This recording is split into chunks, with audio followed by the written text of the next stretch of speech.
तो देखिए एसआईआर और बीजेपी की जीत का आपस में कनेक्शन कोई नहीं है। एसआईआर एक अलग प्रोसेस है और भारतीय जनता पार्टी अगर जीत रही है तो अपने काम के बल पे जीत रही है। हिंदुस्तान के 28-29 स्टेट्स हैं, सब में होना चाहिए, ये एक एक करके होना चाहिए ताकि जो फ्रॉड है, जो घुसपैठिए है, जो अनऑथराइज बंदे हैं वो निकले।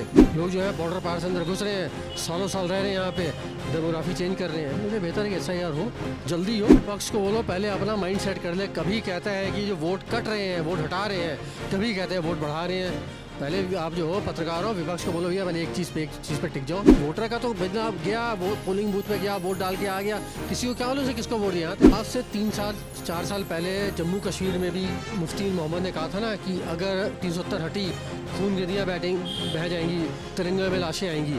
भाई साहब एक 10 पैसे का बिजली बम जो फूटता है ना दिवाली पे, वो नहीं फूटा है। ये बताओ एक ही बंदे ने एफआईआर की है कि भाई साहब मेरा वोट कट गया है।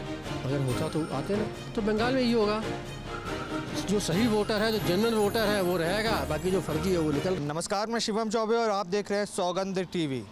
बंगाल में एसआईआर की प्रक्रिया जारी है क्योंकि 2026 की शुरुआत में होने वाले विधानसभा चुनावों में जो कुछ भी होगा कहीं ना कहीं इस एसआईआर पर निर्धारित होगा। अब क्या लगता है कि एसआईआर जैसे बिहार में हुआ और प्रचंड जीत जो है भारतीय जनता पार्टी की देखने को मिली, क्या उसी तर्ज पर पश्चिम बंगाल में एक बार फिर से बीजेपी जीत का परचम लहराएगी, या जैसा ममता बनर्जी कह रही हैं कि अगर बिहार जैसा कुछ बंगाल में हुआ तो खेला हो जाएगा। तमाम विषयों पर जनता की राय लेंगे, जानेंगे कैसे देखते हैं एसआईआर हो रहा है, या विपक्ष जैसा बता रहा है कि एसआईआर के माध्यम से वोट चोरी की जा रही है, कैसे देखते हैं। तो देखिए एसआईआर और बीजेपी की जीत का आपस में कनेक्शन कोई नहीं है। एसआईआर एक अलग प्रोसेस है और भारतीय जनता पार्टी अगर जीत रही है तो अपने काम के बल पे जीत रही है। ये पूरी दुनिया जानती है, इसमें कोई दो राय नहीं है कि एसआईआर जो हुआ है अच्छा हुआ है।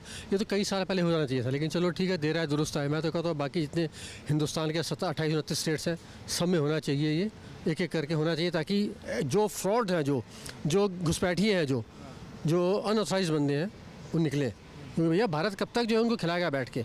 लोग जो है बॉर्डर पार से अंदर घुस रहे हैं, सालों साल रह रहे हैं यहाँ पे, डेमोग्राफी चेंज कर रहे हैं। इसलिए बेहतर है कि एसआईआर हो, जल्दी हो। पर विपक्ष का ये आरोप है कि एसआईआर के माध्यम से सरकार जो है वो फर्जी वोटों को बढ़ा रही है, फर्जी वोट बीजेपी के खाते में डलवा रही है और विपक्ष के वोटों को काटने का काम कर रही है। विपक्ष को बोलो पहले अपना माइंड सेट कर ले। कभी कहता है कि जो वोट कट रहे हैं, वोट हटा रहे हैं, कभी कहते हैं वोट बढ़ा रहे हैं। पहले आप जो हो पत्रकार हो, विपक्ष को बोलो भैया पहले एक चीज़ पे टिक जाओ। कभी वोट चोरी का रोना रोते हैं, कभी ईवीएम का रोकते हैं, कभी जो है मतलब अगर वोट कट रहे हैं तो भैया फिर तो रूलिंग पार्टी के भी वोट कट रहे हैं ना। मतलब क्या कि देखिए एक बड़ी छोटी सी बात है, आप एक वोटर हैं, ठीक है ना, आपके माथे तो लिखा नहीं आप किस पार्टी को सपोर्ट करते हैं, तो कैसे कह सकते हो कि उसका वोट कट गया, उसका वोट जुड़ गया। वोटर का तो बदला गया, वो पोलिंग बूथ में गया, वोट डाल के आ गया, किसी को क्या मालूम से किसको वोट दिया। पश्चिम बंगाल में कैसे देखते हो, क्योंकि ममता दीदी का तो साफ तौर पर कहना है कि अगर बिहार जैसा कुछ बंगाल में हुआ तो खेला हो जाएगा बीजेपी के साथ। सर ऐसा है, आज से 3-4 साल पहले जम्मू कश्मीर में भी मुफ्ती मोहम्मद ने कहा था ना कि अगर 370 हटी, खून नदियाँ बह जाएंगी, तिरंगे में लाशें आएंगी। भाई साहब एक 10 पैसे का बिजली बम जो फूटता है ना दिवाली पे, वो नहीं फूटा, एक गोली नहीं चली। बिहार में भी चुनाव हुए हैं, जो भी हुआ है आप कहते हो कि फ्रॉड हुआ है, चलो 1% मान लेते, हुआ नहीं है, क्या हो गया, कुछ नहीं हुआ, शांति से हुआ, एक भी गोली चली, एक भी बूथ कैप्चरिंग हुई है। विपक्ष रोता था कि 60-65 लाख वोट कट गए हैं। भाई साहब अगर 65 लाख वोट कटते हैं तो आप पत्रकार हो, एक मतलब एक रिकॉग्नाइज कंपनी के एक मतलब इसके हो, ये बताओ एक ही बंदे ने एफआईआर की है कि भाई साहब मेरा वोट कट गया है।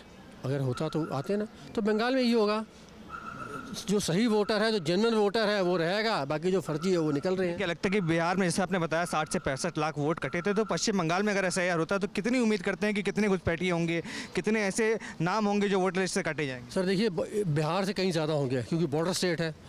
देखिए जो आपका इंडिया का बॉर्डर एरिया है ना, करीब 2200 किलोमीटर के आसपास, 22,000 किलोमीटर के आसपास, इसमें 17,000 तो फेंस हो चुका है, जम्मू कश्मीर, पंजाब, राजस्थान। लेकिन वेस्ट बंगाल का जो आज भी खुला है 520-25 किलोमीटर के आसपास का एरिया अभी भी खुला है, अभी भी डेली अप डाउन वहाँ से लोग कर रहे हैं। हाँ ये बात अगर एसआईआर होता है तो बिहार से कहीं ज़्यादा नाम जो है फर्जी नाम है, हटने भी चाहिए। आप देख रहे हैं सौगंध टीवी, सौगंध वतन की।